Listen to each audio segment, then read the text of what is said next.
World War II forced specialized infantry bolt actions to evolve into modern precision architectures. National military doctrine dictated mechanical design, and the Soviet Union provided the baseline for mass-scale deployment. The Soviet program rested on an aging foundation. The Mosin-Nagant originated from an 1891 design competition between Sergei Mosin and Belgian designer Leon Nagant, eventually receiving a modernization update in 1930 to become the M9130. Standard issue specifications featured a 29-inch barrel chambered in the rimmed 7.62 by 54mm cartridge. The rifle relied on a 5-round internal magazine, fed vertically from the open action using standard stripper clips. This created an engineering constraint. Factories had to offset the 3.5 power PU scope to the left side to leave the loading port unobstructed. This was a deliberate simplification from the earlier 1932 PE scopes, which offered 4 times magnification, but required higher, over-bore mounting rings that complicated rapid reloading. These mechanical choices aligned perfectly with Soviet tactical doctrine. Rather than isolating snipers into specialized independent teams, the Red Army integrated them directly at the company and battalion levels to support mass infantry movements. This doctrine excelled in the ruined urban sectors of the Eastern Front. Marksmen like Vasily Zaitsev weaponized the dense vertical environments of Stalingrad to record over 200 confirmed kills. The Soviet command structure also integrated over 2,000 female snipers into combat roles. Lyudmila Pavlichenko utilized the same standard M9130 to eliminate 309 enemy targets. To sustain this casualty rate, factories pushed output to its absolute limit, producing approximately 330,000 dedicated sniper variants between 1937 and 1945.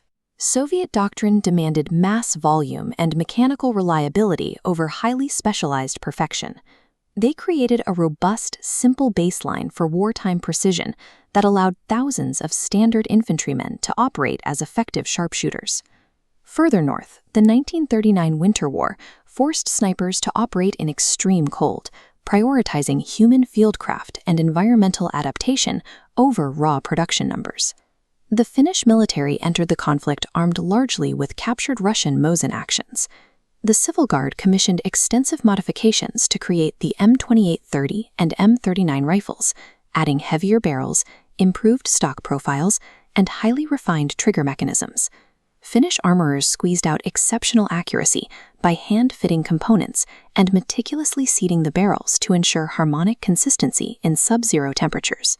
This environment produced Simo Haya, a conscript who utilized the M2830 to record over 500 confirmed kills in less than 100 days. Haya rejected optical scopes to maintain a lower profile and avoid glass glint in the sun. He relied strictly on iron sights, built dense snow mounds for concealment, and packed snow into his mouth to hide his breath vapor. A Soviet explosive round struck Haya in the face in March 1940, but he survived the injury. The Finnish military ultimately produced around 60,000 M2830 and 96,000 M39 rifles to support their highly individualized marksman doctrine. Germany approached the discipline from the opposite direction, attempting to engineer their way to industrial precision. They adopted the shortened Karabiner 98 Kurs in 1935 as their primary infantry platform. The rifle utilized the proven Mauser-controlled feed action. It chambered the 7.92 by 57mm cartridge through a 23.6-inch barrel. It relied on dual front lugging lugs to secure the high-pressure system. Armory selected rifles showing exceptional factory accuracy and fitted them with optical enhancements.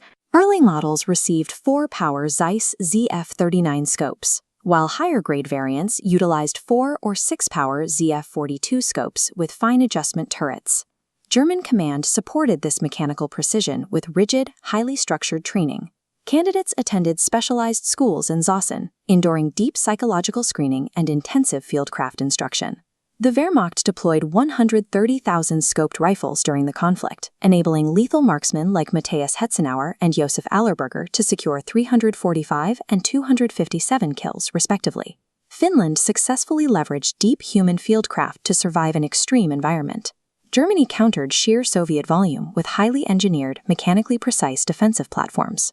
On the Mediterranean and Western fronts, the British military fielded a precision platform built on an architecture originally designed to maximize rate of fire. The Lee Enfield No. 4 Mk1T operated on a system dating back to 1895. The 1941 updates added a heavier barrel, but retained the rear locking lugs, which gave the bolt a significantly shorter and faster cycling throw.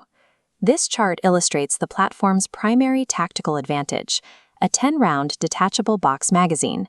This granted British marksmen exactly twice the onboard capacity of their Axis and Soviet counterparts. British armorers tested standard production rifles at 47 yards, selecting only those grouping within a 3-inch circle.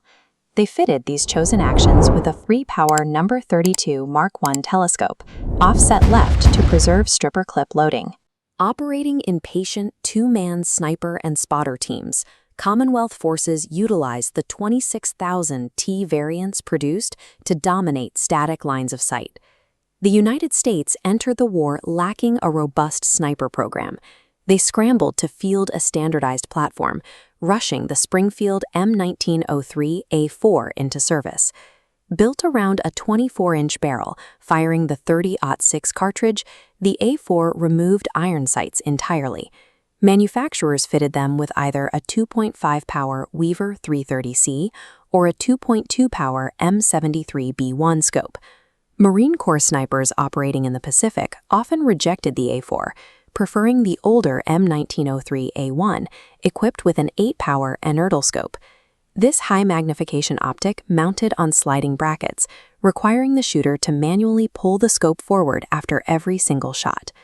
By 1944, American command recognized the rate-of-fire limitations inherent to bolt-action systems and pivoted to develop the semi-automatic M1C and M1D Garand sniper variants. These models retained the Garand's gas-operated action and 8-round in-block clip. Armorers attached M81, M82, or M84 scopes, ranging from 2.2 to 2.5 power, using offset Griffin and Howe mounting brackets. The industrial pivot happened too late to secure high wartime numbers. Manufacturers built fewer than 7,000 units before 1945, pushing their primary combat deployment into the later Korean and Vietnam conflicts. The British and American shift toward high-capacity and semi-automatic fire established a new priority in sniper design, valuing the speed of follow-up shots over the high-magnification, manual focus of access systems. Deep within the Pacific theater, Imperial Japan entered the precision space later than European powers, fielding hardware adapted strictly for dense jungle canopies. Introduced in 1937, the Arisaka Type 97 sniper rifle featured a 25.7-inch barrel and fired the 6.5 by 50 mm cartridge. Japanese armories offset a 2.5 power scope to the left of the receiver. The optic utilized a simple tapered post reticle, factory calibrated for ranges up to 600 meters. Engineers added physical adaptations specific to the environment. A sliding dust cover protected the action from debris, and a permanently attached wire monopod folded down from the forestock to provide an immediately stable shooting position. This hardware supported the Bushido warrior doctrine. Japanese command valued fighting spirit over Western-style fieldcraft, expecting snipers to tie themselves into tree-mounted ambushes and hold their positions until death rather than withdraw. The Imperial Army produced 22,000 Type 97s, eventually supplementing them with the heavier 7.7 by 58 mm Type 99 variant starting in 1939. Italy also fielded a localized solution in 1938. The Carcano M9138 cavalry carbine, equipped with an 18-inch barrel and chambered in 6.5 by 52 mm. While armorers bolted 4-power scopes into heavy steel rings, the Italian military never developed a comprehensive sniper doctrine or specialized training to maximize the hardware.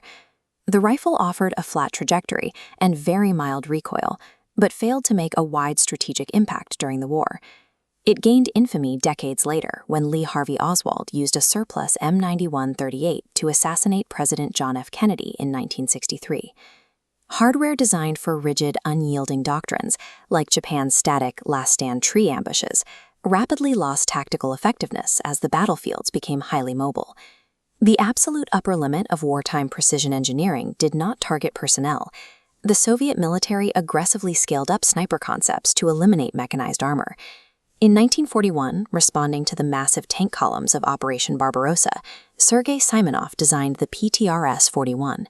the physical dimensions dwarfed standard infantry rifles. The weapon measured 6 feet 7 inches overall, featured a 48-inch barrel, and weighed nearly 46 pounds loaded. This graphic compares the massive 14.5 by 114 mm armor-piercing round to the standard Soviet infantry cartridge, demonstrating the immense ballistic energy required to puncture steel plates. To cycle this projectile, the PTRS-41 utilized a semi-automatic, gas-operated action with a tilting bolt, feeding from a 5-round detachable magazine. The concussive force required a massive muzzle brake to vent expanding gases sideways, keeping recoil survivable. Soviet command deployed these heavy weapons at the company level.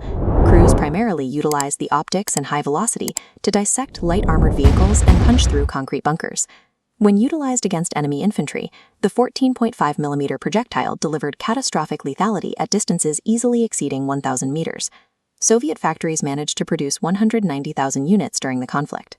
The platform proved so effective that it saw continued combat deployment through the Korean War, Vietnam, and several Cold War proxy conflicts.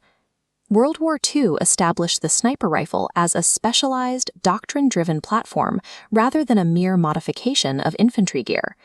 These designs, ranging from high-capacity semi-automatics to heavy-caliber anti-tank rifles, defined the technical specifications for precision warfare over the following decades.